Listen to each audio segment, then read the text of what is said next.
Spiritual ಜರ್ನಿದು starting point is different for everybody. What was yours? ನಾನು 10th ಸ್ಟ್ಯಾಂಡರ್ಡಲ್ಲಿರುವಾಗ first ನಮ್ಮ ಮಮ್ಮಿ ತಮ್ಮ he was very involved with Shri Ravishankar Guruji, Art of Living. He had his own story. ನಾನು already I was famous for my place, ಅದು ಇದು ಸ್ವಲ್ಪ notorious ಅಂತ ಅನ್ನಿಸ್ಕೊತಾ ಇದ್ದೆ. ಅವಾಗ ಫಸ್ಟ್ ನನ್ನ ತಮ್ಮನ್ನ ಆರ್ಟ್ ಆಫ್ ಲಿವಿಂಗ್ ಕೋರ್ಸ್ ಮಾಡಿಸಿದ್ರು. Basic course.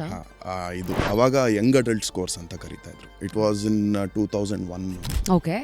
ಸೊ ಅಲ್ಲೇ ಇದ್ದೆ ಒಂದು ವಾರ. ಸೊ ಅದು ಹೆಂಗೆ ಇಂಪ್ಯಾಕ್ಟ್ ಆಯ್ತು ಅಂದರೆ, ಒಂದು ವಾರ 10 days ಫುಲ್ ಒಂದು ಡ್ರೆಸ್ಸಿಂಗ್ ಸ್ಟೈಲ್ ಚೇಂಜು, ದೇವ್ರ ಹಾಡುಗಳೇ ಕೇಳೋದು. That was one trigger point where I saw ಒಂದು ಟೇಸ್ಟ್ ನೋಡಿದೆ ನಾನು.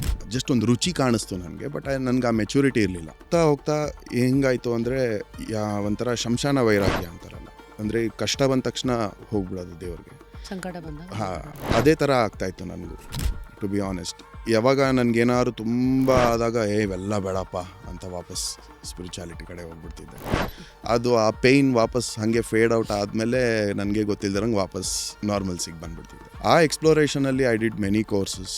ಹೋಗ್ತಾ one point of time felt I got this rush that ಇಲ್ಲ, ಇದೇನು ಫುಲ್ ಫ್ಲೆಜ್ಡ್ ಹಿಂದೆ ಬಿದ್ದು ಎಕ್ಸ್ಪ್ಲೋರ್ ಮಾಡಿಬಿಡ್ಬೇಕು. ಅದೇನದು ಥರ್ಡ್ ಐ ನನಗೂ ಓಪನ್ ಆಗಬೇಕು. ಆಗೋವರೆಗೂ ಏನು ಬೇಕಾದ್ರೂ ಮಾಡೋಣ, ಥರ್ಡ್ ಐ ಓಪನ್ ಆಗಬೇಕು, ನನಗೆ ಕುಂಡಲಿನಿ ಇದಾಗಬೇಕು, ಚಕ್ರ ಎಲ್ಲ ಆ್ಯಕ್ಟಿವೇಟ್ ಆಗಬೇಕು, ಅದೆಲ್ಲ ಇರುತ್ತಲ್ಲ ಫ್ಯಾಂಟಸೀಸ್. ಸೊ ಅದ್ರ ಹಿಂದೆ ಬಿದ್ದೆ. ಅದ್ರ ಹಿಂದೆ ಬಿದ್ದು ಐ ಟ್ರೈಡ್ ಆ್ಯಂಡ್ ಟೆಸ್ಟೆಡ್. ಇಸ್ಕಾನಲ್ಲಿ 1 year ಇದ್ದೆ.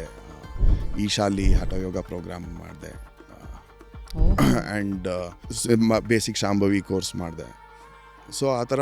ಆ್ಯಂಡ್ ತುಂಬ ಜನ ಫಿಲಾಸಫರ್ಸು ಅವ್ರು ಇವ್ರದ್ದು ಕೇಳಿಕೊಂಡು ಇದು ಮಾಡ್ಕೊಂಡು, but all that didn't work.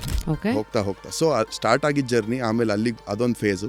Then ಇವಾಗಿರೋ phase, this is my most evolved version ಅಂತ ಹೇಳ್ಬೋದು.